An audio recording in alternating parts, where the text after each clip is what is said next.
అలాగే నా పేరు మీద వెంకట మై ఛానల్ ప్రకారం మన ఛానల్ సబ్స్క్రైబ్ చేసుకోకపోతే ఇప్పుడు సబ్స్క్రైబ్ చేసుకోండి. పక్కనే ఉన్న బెల్ ఐకాన్ క్లిక్ చేసి ఆన్లో పెట్టుకోండి. నా ఫర్దర్స్ మిస్ అవ్వకుండా చూడొచ్చు. చాలా మంది చూస్తున్నారు కానీ సబ్స్క్రైబ్ చేసుకోవట్లా. So please try to subscribe click the bell icon also. Hi friends, మీరు ఎప్పుడైనా సరే 5,000 రూపాయల ప్రొడక్ట్ 250 రూపాయలకి రావడానికి గమనించారా? లేదు కదా. కానీ అమెజాన్, ఫ్లిప్కార్ట్ లాంటి కంపెనీస్ ఏం చేస్తూ ఉంటాయంటే కొన్ని గోల్డెన్ హవర్స్ టైంలో మెగా డీల్స్ ఇస్తూ ఉంటాయి. ఆ డీల్స్ టైంలో ఒక్కొక్క ప్రొడక్ట్ మీద 90% నుంచి 95% వరకు డిస్కౌంట్ అయితే ఉంటుంది. అయితే ఈ డీల్స్ కోసం మీరు కాన్స్టెంట్గా ఆ యాప్స్ చెక్ చేస్తూ ఉండలేదు కదా. కానీ మీకోసం నేను వాటన్నిటిని కూడా కాన్స్టెంట్గా చెక్ చేస్తూ ఉంటాను. అండ్ దాంట్లో ఎప్పుడు ఏ డీల్ పెట్టినా కూడా ఇమీడియట్గా మీకు ఆ ప్రొడక్ట్ని అయితే షేర్ చేస్తాను. మీరు ఇమీడియట్గా ప్రొడక్ట్ని పర్చేస్ చేయొచ్చు దాని నుంచే. అండ్ అంతేకాదు కొన్ని ఎక్స్ట్రాడినరీ ప్రొడక్ట్స్ ఉంటాయి, వాటిని మీరు బయట ఎక్కడ కూడా చూడరు. వాటి గురించి కూడా నేను మీకు షేర్ చేస్తాను. మీరు సింపుల్గా చేయాల్సింది ఒకటే, కింద డిస్క్రిప్షన్లో మన టెలిగ్రామ్ ఛానల్ లింక్, మన వాట్సాప్ ఛానల్ లింక్, మన ఇన్స్టా బ్రాడ్కాస్ట్ ఛానల్ లింక్ ఉంటాయి. వీటిలో మీరు ఏ యాప్ ఎక్కువగా వాడతారో ఆ యాప్కి సంబంధించిన లింక్ మీద క్లిక్ చేసి ఆ యాప్లో ఉన్న మన ఛానల్ని ఫాలో అవ్వండి. దాంట్లో రెగ్యులర్గా చాలా ప్రొడక్ట్స్ అయితే మీకు అప్డేట్ అవుతూ ఉంటాయి. అండ్ ఆ ప్రొడక్ట్స్లో మీకు ఏది నచ్చినట్టయితే దాన్ని మీరు కొనుగోలు చేయొచ్చు వెంటనే. సో డిస్క్రిప్షన్లో లింక్స్ ఉన్నాయి, వెంటనే ఫాలో అవ్వండి. సో బేసిక్గా నిన్న వారణాసి సినిమాకి సంబంధించిన ఒక గ్లిమ్స్ లాంటి ఒకటి రిలీజ్ అయింది. దాని గురించి మనం అందరం చూసాం, ఆల్రెడీ మాట్లాడుకున్నాం. బట్ అది దాన్ని ఇమీడియట్గా చూసినప్పుడు, అంటే ఫస్ట్ టైం చూసినప్పుడు కలిగిన ఫీలింగ్ అంటే దాన్ని డీటెయిల్డ్గా పట్టి పట్టి గుచ్చి ప్రతి ఫ్రేమ్ని జూమ్ చేసి చూస్తూ ఉంటే ఎన్ని డీటెయిల్స్, ఎంత హ్యూజ్ ఇన్ఫర్మేషన్ ఉంది మొత్తం ఆ గ్లిమ్స్లో. మైండ్ బ్లోయింగ్ అసలు. ఎన్నో థియరీలు బయటకు వచ్చాయి. బయట సోషల్ మీడియాలో ఎన్ని థియరీలు సర్క్యులేట్ అవుతున్నాయి తెలుసా. అసలు దీని గురించి మాట్లాడుకున్నంతలాగా ఇంకా రానున్న రోజుల్లో ఏ సినిమా గురించి మాట్లాడుకోరు అనడంలో అసలు అతిశయోక్తే లేదు అనే కైండ్ ఆఫ్ ఫీలింగ్ అయితే కలిగింది. So that is the huge part అసలు ఈ సినిమా విషయంలో. ఈ సినిమాకి మార్కెటింగ్, ఈ సినిమా గురించి పీపుల్ చేసే డిస్కషనే వైకటప్ప కిల్డ్ బాహుబలి అన్నట్టే ఉంటుంది యాక్చువల్గా ఇది. సో అంటే ప్రతి డీటెయిల్ అలాగే ఉందన్నమాట. అసలు ఎందుకు ఇన్ని డీటెయిల్స్ ఇన్వాల్వ్ అయింది దీంట్లో అనే కైండ్ ఆఫ్ క్వశ్చన్ కూడా వస్తుంది యాక్చువల్గా. సో మొత్తం అన్నిటి గురించి మాట్లాడుకుందాం, క్లియర్ కట్గా ప్రతి దాని గురించి మాట్లాడుకునే ప్రయత్నం అయితే చేద్దాం.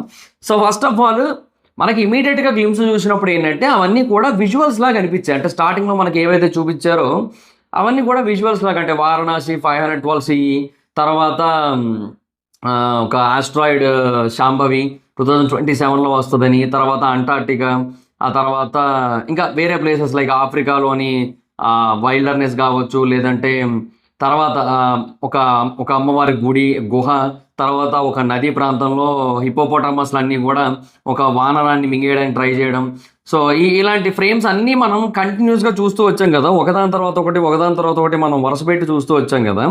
అయితే వాటన్నిటిలోని కూడా మనం నోటీస్ చేయని ఒక విషయం ఏంటంటే, మేబీ వాటికి చాలామంది సోషల్ మీడియాలో వేరే దగ్గర చూస్తుంటారు, but I want to talk about that, అందుకే చెప్తున్నా. సో ప్రతి చోట మహేష్ బాబు గారు ఉన్నారు. యాక్చువల్లీ ప్రతి ఫ్రేమ్లోని మహేష్ బాబు గారు ఉన్నారు.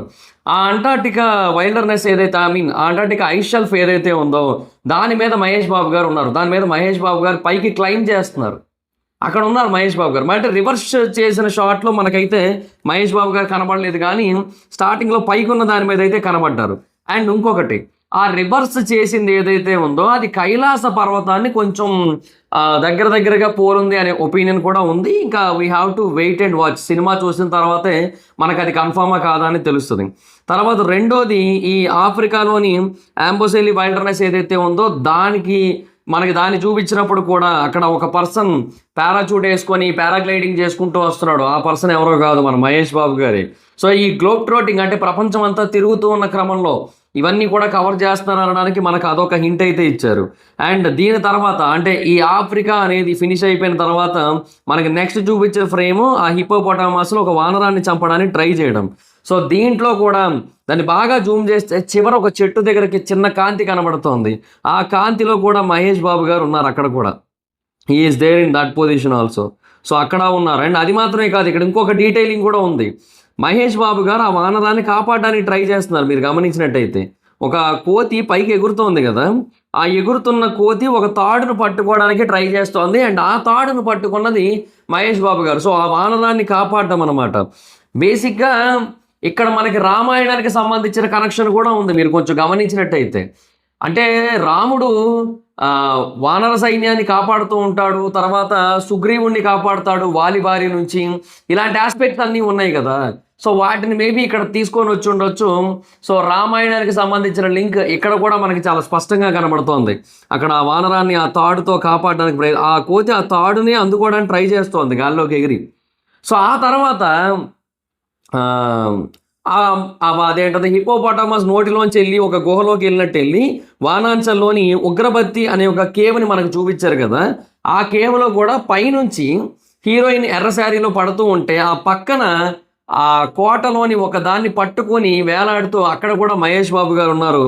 అయితే ఈ అమ్మవారి గురించే మనం చాలా విషయాలు మాట్లాడుకోవాల్సిన అవసరం ఉందన్నమాట. బేసిక్గా అక్కడ ఉన్న అమ్మవారిని చాలామంది హిందీ యూట్యూబర్స్ కూడా కాళీమాత అనుకుంటున్నారు, కానీ కాదు, కాళీమాత కాదు. యాక్చువల్గా అక్కడ ఉన్నది ఎవరంటే చిన్నమస్తదేవి.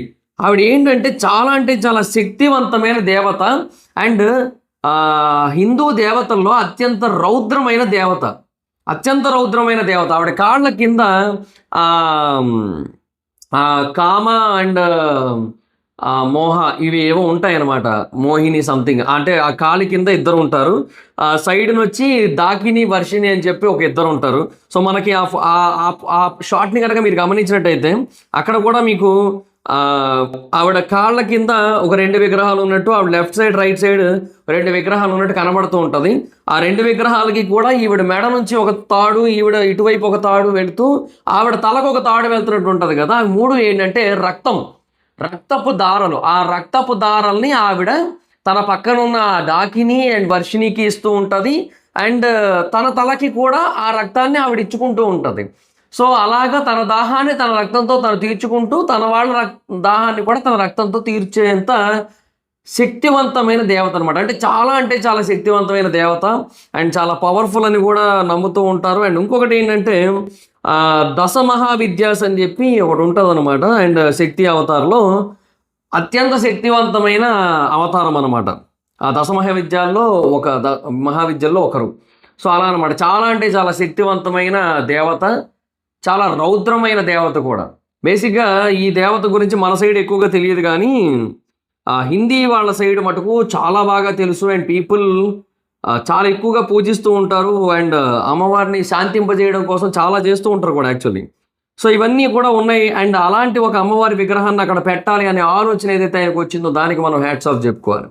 నిజంగా రాజమౌళి గారు ఈజ్ ఫెనామినల్. సరే, ఇవి కాదు పాయింట్, ఇంకా ఉన్నాయి, మనం మాట్లాడుకోవాల్సినవి చాలానే ఉన్నాయి. వాటి గురించి కూడా మాట్లాడుకుని ఓవరాల్గా ఈ కనెక్షన్ థియరీస్ కోసం మాట్లాడుకుందాం. అంటే ఈ ఫ్రేమ్స్ అన్ని మనకి ఏవైతే చూపించారో వాటికి ఉన్న కనెక్షన్ థియరీస్ ఏవైతే వాటి గురించి మాట్లాడుకుందాం. సో దీని నుంచి 7200 BCE అంటే ఇప్పుడు 7200 బిఫోర్ ద కామన్ ఎరా అంటే చాలామంది యూట్యూబర్స్కి CE BCE అంటే కూడా తెలియట్లేదు. CE అంటే కామన్ ఎరా, BCE అంటే బిఫోర్ ది కామన్ ఎరా. అంటే ఈ BC AD ఏవైతే ఉన్నాయో, బిఫోర్ క్రైస్ట్ ఆఫ్టర్ డెత్ ఏవైతే ఉన్నాయో వాటిని తీసేసి వాటికి బదులుగా, ఎందుకంటే ప్రపంచంలోని అన్ని దేశాలు క్రిస్టియన్ దేశాలు కావు కాబట్టి వాటి కోసం అన్నిటికీ కలిపి ఉండాలన్న ఉద్దేశంతో CE BCE అని పెట్టారు. ఇప్పటికీ కూడా కొన్ని క్రిస్టియన్ కంట్రీస్లో BC AD అనే వాడతారు. బట్ మిగతా కంట్రీస్ మటుకు ఈ CE BCE అనే కాన్సెప్ట్ని తీసుకున్నాయి. సో CE అంటే కామన్ ఎరా, BCE అంటే before the common era. Same టైమింగ్సే, టైం లైన్స్ ఏం మారవు, అది పాయింట్. సో 7200 BCE అంటే అది 7200 సంవత్సరాలు, ఇది వచ్చి 2025 సంవత్సరాలు. ఇవి రెండు కలుపుకున్నట్టయితే మనకి 7405 సంవత్సరాలు. 7405 సంవత్సరాల క్రితం త్రేతాయుగంలో లంకా నగరం అని చెప్పి మనకు ఒక షాట్ చూపించారు. సో దాంట్లో అక్కడ 2 సార్లు మనకు కనబడతారు యాక్చువల్గా మహేష్ బాబు గారు. ఒకటి హనుమంతుల వారిని చాలా పెద్దగా చూపించారు కదా. ఆ హనుమంతుల వారిని చూపించిన టైంలో ఆయన తోక ఏదైతే ఉందో ఆ తోక మీద ఒక రథం వెళుతోంది. ఆ రథసారథిగా ఉన్నది మన మహేష్ బాబు గారే. వెనక కుర్చీలో ఉన్నది మన పృథ్వీరాజ్ సుకుమారన్ గారే. అయితే ఇక్కడ ఇంకో హైలైట్ ఉంది. తర్వాత ఆ షాట్ అలా కంటిన్యూ అవుతోంది. రామాయణ యుద్ధం నడుస్తోంది అక్కడ, రాముడికి రావణాసురుడికి మధ్య ఆ యుద్ధకాండ సన్నివేశాన్ని మనకు చూపించబోతున్నారు. అండ్ ఆ టైంలో అక్కడ వానర సైన్యం ఒక పెద్ద కొండలాగా, ఒక పర్వతంలాగా మారి రాముల వారిని తన మీదకి ఎత్తుకొని ఎదురుగా వస్తున్న కుంభకర్ణుడిని కొట్టడం కోసం రాముల వారికి సహాయం చేస్తుంటే రాముల వారు బాణం వదులుతున్నారు. అండ్ అక్కడ ఉన్న రాముల వారు కూడా మన మహేష్ బాబు గారే. అయితే అక్కడ కుంభకర్ణుడు ఉన్నాడు కదా, ఇక్కడ మనం ఈ కుంభకర్ణుడికి కుంభకి మనం లింకప్ చేసుకోవాలి యాక్చువల్గా. సో ఈ కుంభ అనే పర్సన్ మేబీ ఇప్పటి పర్సన్ కాకపోయి ఉండొచ్చు. అండ్ ఆ పర్సన్ అన్ని ఏళ్ల క్రితం నుంచి బ్రతుకుతూ ఉండొచ్చు యాక్చువల్గా. Maybe there is a chance for that. అంతే కదా, ఇప్పుడు కుంభకర్ణుడి కొడుకై ఉండొచ్చు, లేదంటే కుంభకర్ణుడే మళ్ళీ పుట్టి ఉండొచ్చు, లేదంటే కుంభకర్ణుడి తాలూకా ఏమంటారు ఫ్యామిలీ ట్రీలో ఒక పర్సన్ అయ్యి ఉండొచ్చు, ఏదైనా అయ్యి ఉండొచ్చు కదా. సో బట్ అక్కడ ఉన్నదైతే కుంభకర్ణుడే, ఎందుకంటే ఆ బలము ఆ రూపము అవన్నీ కూడా కుంభకర్ణుడికి ఎగ్జాక్ట్గా మ్యాచ్ అవుతున్నాయి. అట్ ద సేమ్ టైం ఇక్కడ కుంభ పాత్రకు కూడా మ్యాచ్ అవుతోంది. So it's very clear actually, అక్కడ మనకి చాలా స్పష్టంగా కనబడిపోతుంది. ఏమనంటే మొత్తం అంతా కూడా రామాయణం రెఫరెన్సెస్తో కుంభకర్ణుడి పాత్రతో నెక్స్ట్ లెవెల్లో ఉండబోతోంది అని చెప్పి. So it is very clear అనమాట. అది పాయింట్ అక్కడ. సో ఇది ఒక పాయింట్ అయితే అక్కడ చాలా డీటెయిల్డ్గా కనబడుతోంది. ఈ లింక్స్ కోసం తర్వాత మాట్లాడుకుందాం. సో ఆ తర్వాత రామబాణం నేరుగా వచ్చి మణికర్ణిక ఘాట్లో పడింది కదా. ఈ మణికర్ణిక ఘాట్ యాక్చువల్గా చాలా స్పెషల్. అంటే కొంతమంది చెప్పేది ఏంటంటే, కొంతమంది చెప్పిన స్థల పురాణం ప్రకారం రాముల వారు తన తండ్రికి పిండ ప్రదానం చేసింది ఈ మణికర్ణిక ఘాట్ దగ్గరే అంటారు. కొంతమంది వేరే దగ్గర అని కూడా చెప్తూ ఉంటారు, బట్ కొంతమంది ఇక్కడే జరిగిందని నమ్ముతూ ఉంటారు కూడా. సో ఈ మణికర్ణిక ఘాట్ అనేది చాలా ముఖ్యం. ఇన్ఫ్యాక్ట్ మీరు గమనించినట్టయితే కుంభమేళ కూడా అక్కడ జరుగుతూ ఉంటుంది అండ్ చాలామంది అక్కడికి వస్తూ ఉంటారు అండ్ చాలా పవిత్రమైన ప్రాంతం అది. సో అందరికీ తెలుసు ఆ విషయం, బట్ ఇది కూడా నమ్ముతూ ఉంటారు. సో అందుకని మనకి ఆ మణికర్ణిక ఘాట్ని అయితే చూపించారు. అండ్ రాముల వారి అస్త్రానికి సంబంధించిన శక్తి అక్కడ పడినట్టుగా చూపిస్తున్నారు యాక్చువల్గా. సో అది కూడా ఒక హిడెన్ డీటెయిల్ అనిపించింది నాకైతే. సో అది పాయింట్. అండ్ ఆ అస్త్రశక్తి నుంచి నేరుగా ఈ మహేష్ బాబు గారు రుద్ర చేతిలోని త్రిశూలానికి మార్చారు కాబట్టి డెఫినెట్గా ఏదో కనెక్షన్ అయితే ఉంది. అండ్ ఇంకొకటి, రాముల వారు లంకా నగరంలో యుద్ధం ముగిసిపోయిన తర్వాత రావణాసురుడి మీద గెలిచేసిన తర్వాత శివుడి ప్రతిష్ఠ చేశారని చెప్పి కూడా కొన్ని గ్రంథాలు తెలియజేస్తూ ఉంటాయి మనకి. శివుడి ప్రతిష్ఠ చేయడం అంటే శివుడి ఆయుధాలను కూడా ప్రతిష్ఠ చేసినట్టే అని కూడా కొంతమంది నమ్ముతూ ఉంటారు. సో శివుడి ఆయుధాలకి రాముడికి చాలా హెవీగానే లింక్ ఉంది అండ్ శివుడికి రాముడికి కూడా గట్టిగానే కనెక్షన్స్ ఉన్నట్టుగా మనకి చాలా పురాణాలు చాలా గ్రంథాలు తెలియజేస్తూ ఉంటాయి. సో వాటిని బట్టి కూడా ఇక్కడ చాలా రెఫరెన్సెస్ అయితే తీసుకున్నారు. సో ఇవన్నీ కూడా దేనికి లింక్ అంటే, దేనికి లీడ్ అంటే ఆయన తర్వాత తీయబోయే మహాభారతానికి అనుకుంటున్నాను నేనైతే మాత్రం. సో అది ఇంకా నాకు తెలిసి బ్లాస్ట్ ఉంటుంది అదైతే మాత్రం. సో బట్ ఇదైతే మాత్రం ఫెనామినల్. అండ్ ఇదే కాదు, బేసిక్గా అక్కడ ఒక టైటిల్ ఇచ్చారు. అంటే ఆ థంబ్నెయిల్ మీద వారణాసి టు ద వరల్డ్ అని చెప్పి పెట్టారు కదా. అంటే ఛానల్లో వారణాసి ఛానల్లో పెట్టింది, కానీ అంటే టీ సిరీస్లో కూడా అదే ఉన్నట్టుంది థంబ్నెయిల్. దాంట్లో మీరు గమనించినట్టయితే వారణాసి టైటిల్లో పైన ఇలా ఒకటి ఉంది. అదేంటంటే రాముడి బాణం. రాముడి బాణాన్ని ఆ టైటిల్లో ఆ బౌ రూపంలో చూపించారు. అండ్ గ్లిమ్స్లో మీరు గమనించినట్టయితే ఆ గ్లోబ్ యొక్క పై భాగాన్ని మనకి ఇలా బ్లూ కలర్ లైట్లో చూపించారు. అది కూడా రామబాణం రెఫరెన్సే, రామబాణం రెఫరెన్స్ వచ్చింది. తర్వాత ఆ మధ్యలో ఏ దగ్గర ఇలా ఒకటి వచ్చినట్టు వచ్చింది, ఒక గీతలాగా. దాంట్లో చాలా డీటెయిల్స్ ఉన్నాయి. ఒకటి అదొక గడియారం అన్నట్టుగా కూడా చూపించింది. అంటే రాజమౌళి ఉంది కదా, చూసారా, MOULI కదా, ఆ ఓ కరెక్ట్గా గీత మధ్యలో చెల్లడం వల్ల బేసిక్గా గడియారాల్లో ఉండే పుల్లలు ఏవైతే ఉంటాయో వాటికి మధ్యలో కూడా ఒక చిన్నది ఉంటుంది అనమాట, ఇలాగా ఒక గుండ్రంగా. సో ఆ గడియారం ముళ్ళును సూచిస్తోంది. So it is all about time travel related అని చెప్పి అక్కడ కూడా చూపిస్తున్నారు. తర్వాత అదొక ఆస్ట్రాయిడ్ పడ్డాన్ని కూడా మనకి అక్కడ చూపిస్తోంది, అది ఇలా పడ్డం అనేది. అది అఫ్కోర్స్ గ్లిమ్స్లో కూడా ఉంది మనకి. అండ్ ఓవరాల్గా అదంతా కూడా ఒక కంపాస్ను కూడా సూచిస్తోంది అనే కైండ్ ఆఫ్ ఒపీనియన్ కూడా ఉంది చాలా గట్టిగా. నాకైతే కనబడలేదు, బట్ ఏమో నేను ఏదైనా మిస్ అయ్యి ఉంటానేమో కానీ, బట్ కంపాస్ అనే పాయింట్ కూడా ఉంది. సో ఓకే, ఇది ఇప్పటి వరకు దాంట్లో ఉన్న హిడెన్ డీటెయిల్స్. ఇంకా చాలా డీటెయిల్స్ అయితే ఉన్నాయి. వీ హ్యావ్ టు, అంటే దాన్ని ఎక్స్ప్లోర్ చేస్తూ ఉన్న కొద్దీ దాంట్లో చాలా కొత్త కొత్త విషయాలు అయితే బయటపడుతూ ఉంటాయి. అండ్ కలర్ గ్రేడింగ్ అనేది మార్చడం వల్ల కూడా మనకి చాలా కొత్త కొత్త విషయాలు బయటపడే అవకాశం ఉంది. So there is a chance ప్రతిదానికి కూడా. ఓకే, సో అందువల్ల ఇప్పటికిప్పుడు మనమైతే ఇప్పుడు ఇవి మాట్లాడుకోవడమే చాలా గ్రేట్, ఎందుకంటే మనం మ్యాక్సిమం చాలా కష్టపడి దీని గురించి తెలుసుకున్నాం. సో ఇంకా చాలా ఉంటాయి మనకి థియరీస్ అనేవి, ఇంకా డీకోడింగ్ చేస్తే బయటపడేవి ఇవన్నీ కూడా. But as of no hidden details అయితే ఇవి. అయితే వీటన్నిటికీ మధ్య కనెక్షన్ కోసం కొన్ని థియరీస్ ఉన్నాయి. ఆ థియరీస్ ఏంటనేవి మాట్లాడుకుందాం. థియరీ నెంబర్ 1 ఏంటంటే, బేసిక్గా ఇక్కడ వారణాసి 512 CE అనే దాన్ని చూపించారు కదా. సో బేసిక్గా కాలంలో వెనక్కి ట్రావెల్ చేస్తూ ఉన్న క్రమంలో ఫస్ట్ ఒకప్పటి వారణాసి నగరాన్ని చేరుకుంటారు. అండ్ బేసిక్గా ఆ ఫైర్లోంచి ఏదో ఉన్నట్టుగా వచ్చి ఆ తర్వాత మనకి ఆస్ట్రాయిడ్కి లింక్ చేశారు దాన్ని. కానీ నిజానికి ఆ ఫైర్లో ఏదో ఉంది, ఒక రింగ్ లాంటిదో ఏదో ఉంది. అది రాముల వారి ఉంగరమే అయ్యి ఉండొచ్చుగా, ఎందుకు కాకూడదు? సో ఆ రింగ్ అనే దాన్ని తీసుకొని ఆ తర్వాత కాలంలో ఇంకా వెనక్కి ప్రయాణిస్తూ ఉన్న కొద్దీ చాలా అంటే చాలా డీటెయిల్స్ అనేవి తెలుస్తూ అలాగ కంప్లీట్గా త్రేతాయుగం టైంకి అయితే వెళతారు. అండ్ అలా టైం ట్రావెల్ అనేది చేసిన తర్వాత అంటే ఆ ఉంగరం పెట్టుకోవడం వల్ల ఆయనే రాముడు అవుతాడు అనే కైండ్ ఆఫ్ థియరీ కూడా ఉందన్నమాట. అంటే మహేష్ బాబు గారు రాముడిగా ఎలా మారుతారు, అంటే ఇప్పుడు ఒక నార్మల్ రుద్రగా ఉన్న పర్సన్ అక్కడ రాముడిగా ఎట్లా కనబడతారు మనకి అనే దానికి ఈ ఉంగరం లింక్ అనేది చాలా మంది థియరీ అనమాట. సో ఆ ఉంగరం లింక్ అనేది తీసుకొని అలా త్రేతాయుగానికి అనేది వెళ్ళి కంప్లీట్గా అక్కడ ఉన్న సంజీవని పర్వతాన్ని తీసుకురావడం కూడా కాదు, సంజీవని పర్వతాన్ని నేరుగా ఆ పర్సనే తీసుకునేలాగా, లైక్ ఈ కుంభానే తీసుకునేలాగా అనమాట. బేసిక్గా ఈ కుంభ ఎవరు అంటే కుంభకర్ణుడి ఫ్యామిలీ పర్సన్, అంటే ఫ్యామిలీ ట్రీలో మెంబర్ అయినా అయి ఉండాలి, కుంభకర్ణుడే మళ్ళీ జన్మించి ఉండాలి, కుంభకర్ణుడి కొడుకైనా అయి ఉండాలి. కొన్ని వేల సంవత్సరాలుగా అతను అలాగ బ్రతికే ఉన్నాడు. అండ్ ఆ వ్యక్తి అప్పట్లో రామాయణ పర్వం సమయంలో యుద్ధకాండ టైంలో హనుమంతుల వారు తెచ్చిన సంజీవని పర్వతం కోసం తెలుసుకొని మరణించి ఎలాగైనా సరే ఆ సంజీవనిని దక్కించుకోవాలని చెప్పి తన వాళ్ళందరికీ కూడా తెలియజేసి ఆ తర్వాత చనిపోతే తన కొడుకైన ఈ కుంభ వచ్చి ఆ సంజీవని పర్వతాన్ని తన దగ్గరికి తెచ్చుకొని ఆ సంజీవనిలో ఉన్న ప్రతి ఒక్క మూలికని ఔషధాన్ని తన దగ్గరికి తీసుకోవడం కోసం ఇదంతా కూడా చేశాడు అనే కైండ్ ఆఫ్ థియరీ కూడా ఉందన్నమాట. బేసిక్గా అంటే రామాయణంలోకి వెళ్ళి ఇప్పుడు బేసిక్గా ఆ సంజీవని అనేది నిజంగా ఉంది యాక్చువల్గా మీరు గమనించినట్టయితే. సో ఆ సంజీవని పర్వతాన్ని వెళ్ళి తెచ్చుకోవడానికి ఇదంతా కూడా అనే కైండ్ ఆఫ్ థియరీ అయితే ఉందన్నమాట mostly.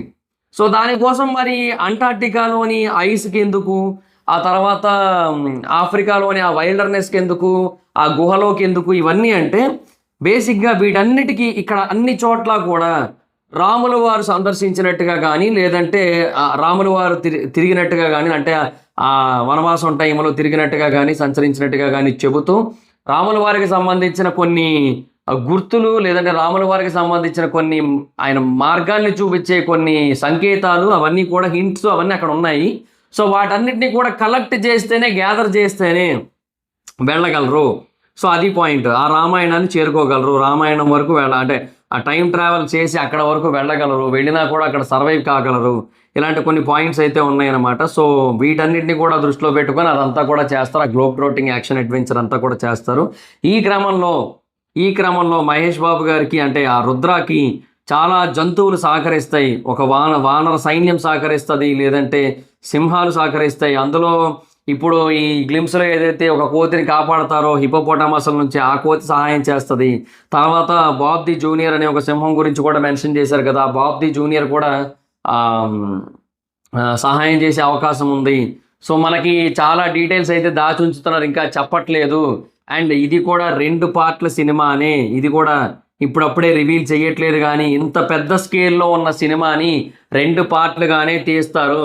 First part Varanasi the globe trotter, second part Varanasi the time trotter.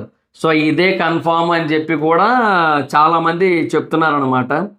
So మరి అది నిజమే అనిపిస్తోంది నాకైతే, ఆ స్కేల్ అది చూస్తూ ఉంటే. మామూలు సినిమా కాదు ఇదైతే మాత్రం, చాలా అంటే చాలా పెద్ద సినిమా, చిన్న స్థాయి సినిమా అయితే కాదు. సో దీన్ని మరి ఒక పార్ట్లో ఆయన తీసి జస్టిఫై చేస్తారా అంటే ఏమో మరి డౌటే.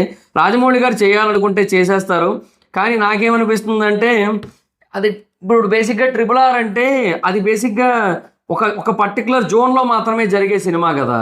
సో అలాంటి సినిమాకి అది ఓకే సింగిల్ పార్ట్ అయిపోయింది, కానీ ఇదేంటంటే మల్టిపుల్ డైమెన్షన్స్లో, మల్టిపుల్ రియాలిటీస్లో, మల్టిపుల్ టైమ్ లైన్స్లో, మల్టిపుల్ లొకేషన్స్లో, మల్టిపుల్ వరల్డ్స్లో, మల్టిపుల్ సిచ్యువేషన్స్ అండ్ థీమ్స్లో జరిగే కైండ్ ఆఫ్ స్టోరీ కదా. మరి దీన్ని ఒక సింగిల్ పార్ట్ స్టోరీగా చెప్పడం చాలా కష్టం అనే ఒపీనియన్ అయితే ఉంది.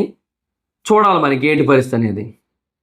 సో అది గైస్, చూద్దాం ఏం చేస్తారో. సో అది మరి మ్యాటర్. ఇంకా చాలా థియరీస్ అయితే ఉన్నాయి. అంటే ఆ అమ్మవారిది బేసిక్గా చాలా అంటే చాలా ఉగ్ర స్వరూపం కదా, ఆ అమ్మవారి ఉగ్ర స్వరూపానికి శత్రువులు బలవడం అనే కాన్సెప్ట్ కూడా ఉంది అక్కడ. అండ్ ఆ అమ్మవారికి ఎవరో ఒకరిని బలి ఇవ్వడము, ఏదో సంథింగ్ ఏదో పెట్టబోతున్నారు అక్కడ అనేది ఒక థియరీ ఉంది. అండ్ అంటార్టికాలో ఏదైతే ఆ ఫ్రోజన్ షిప్ ఉందో, ఆ ఫ్రోజన్ షిప్ కూడా దేనికో లింక్ ఉంది అని చెప్తున్నారు. అంటే ఆ ఫ్రోజన్ షిప్ కూడా ఈ రామాయణం కాలం నాటిదే, రామాయణ పర్వం ఏదైతే అదే త్రేతాయుగం ఏదైతే జరిగిందో ఆ కాలం నాటిదే, అది అప్పటి నుంచి ఆ మంచులో అలా కూరుకుపోయే ఉంది అనేది కూడా ఒక థియరీ అనమాట. సో అది పాయింట్. సో అంటే మేబీ ఆ షిప్లో కూడా ఏమైనా హింట్స్ ఉండొచ్చు, చెప్పలేం కదా. అది రాముల వారి రామమాడలను లేదంటే రాముల వారి సైన్యాల్లో లేదంటే రాముల వారిను తీసుకొని వెళుతున్న పడవై ఉండొచ్చు. ఎందుకంటే అది ఇప్పటి కాలం నాటి పడవ అయితే కాదు కదా, అది టైటానిక్ కాలం నాటి పడవ కూడా కాదు, అది ఒకప్పటి కాలం నాటి తెరచాపల లాంటి పడవ అనమాట. లైక్ ఈ పైరట్స్ ఆఫ్ ద కరేబియన్లో మనకు కనబడుతూ ఉంటాయి కదా, అలాంటి కైండ్ ఆఫ్ పడవ అది మనకు తెలుస్తోంది కదా. సో మరి అప్పటి కాలం నాటి పడవ కాబట్టి రామాయణ కాలంలో కూడా పడవలు ట్రేడ్ ఇదంతా జరిగేదని చెప్పి మనకి వర్తకం జరిగేదని చెప్పి చెబుతూ ఉంటారు. ట్రేడ్ అంటే ఇంగ్లీష్ పదం వాడుతున్నాను నేను, అంతేగాని వర్తకం జరిగేదని చెప్పి నమ్ముతూ ఉంటారు కదా. సో ఇలాంటివన్నీ ఉన్నాయి కాబట్టి అప్పటి కాలంలో కూడా పడవలు ఉన్నాయి. సో దాంట్లో కూడా ఏదో హిడెన్ హింట్ ఉంది అనే కైండ్ ఆఫ్ ఒపీనియన్ కూడా ఉంది. అంటే ఏది లేకుండా అయితే ఆయన చూపించరు, దాన్ని అంత తిప్పాల్సిన అవసరం లేదు కదా. ఇప్పుడు గ్లిమ్స్లోని సినిమా థియేటర్లో చూపించరేమో, బట్ ఇక్కడ ఎందుకు చూపించారంటే ఏదో ఉంది అందులో అనే కైండ్ ఆఫ్ ఒపీనియన్ అయితే ఉంది చాలా గట్టిగా. అది పాయింట్ అనమాట ఇక్కడ. సో చాలా థియరీస్ అయితే ఉన్నాయి. ఈ సినిమా మీద ఉన్న థియరీస్ అన్నింటినీ కూడా మనం ఎగ్జాక్ట్గా ఒక చోటకి చేర్చడం కూడా కష్టమే. ఎందుకంటే ఒక్కొక్క చోట ఒక్కొక్క థియరీ వస్తుంది. రామాయణం రిలేటెడ్గా ఒక థియరీ వస్తుంది, అమ్మవారి రిలేటెడ్గా ఒక థియరీ వస్తుంది, ఆ సైన్స్ ఫిక్షన్ టైం ట్రావెల్ రిలేటెడ్గా ఒక థియరీ వస్తుంది, గ్లోబ్ ట్రోటింగ్ రిలేటెడ్ ఒక థియరీ వస్తుంది, అండ్ ఇవన్నీ కాకుండా శివుడు రాముడు కనెక్షన్స్ రిలేటెడ్గా కొన్ని థియరీస్ వస్తున్నాయి. అసలు రుద్ర అనే పేరు బేసిక్గా శివుడి పేరే, అది రుద్రుడు. సో రుద్ర తాండవం అంటారు కూడా. సో రుద్రుడు అంటే శివుడి రిఫరెన్సెస్ కూడా చాలా ఉన్నాయి. సో వాటి రిలేటెడ్ థియరీస్ ఉన్నాయి. ఒకటి కాదు రెండు కాదు, కొన్ని వందల థియరీస్ అయితే ఉన్నాయి. వాటన్నిటిని కూడా మనం ఒక చోటకి చేర్చలేము. వాటన్నిటిని ఒక చోటకి చేర్చగలిగేది ఎవరంటే రాజమౌళి గారు. ఆయన మాత్రమే చేర్చగలరు దాన్ని. ఆయన మాత్రమే ఒక చోటకి తీసుకొచ్చి మనకు ఆ రోజు ప్రజెంట్ చేస్తారు. మార్చి 27, 2027 ఆ రోజు వెళ్ళి చూసుకుందాం థియేటర్లో. సో అది గైస్. సో ఈ హిడెన్ డీటెయిల్స్ అండ్ థియరీస్ మీద మీ ఒపీనియన్ ఏంటో కింద కామెంట్ సెక్షన్లో చెప్పండి. So that's it guys, the video కనుక మీకు నచ్చినట్టయితే లైక్ చేసి వీడియోని షేర్ చేయనప్పుడు ఎవరైనా మన ఛానల్ సబ్స్క్రైబ్ చేసుకోకపోతే ఇప్పుడే సబ్స్క్రైబ్ చేసుకోండి. పక్కనే ఉన్న బెల్ ఐకాన్ క్లిక్ చేసి ఆల్లో పెట్టుకోండి. నా ఫర్దర్స్ మిస్ అవ్వకుండా చూడొచ్చు. చాలా మంది చూస్తారు కానీ సబ్స్క్రైబ్ చేసుకోవట్లా. So please try to subscribe, click the bell icon also. నా ఇన్స్టాగ్రామ్ ఎవరి మాత్రం అక్కడ వచ్చి ఫాలో అవచ్చు. Thank you so much. Next video, bye by.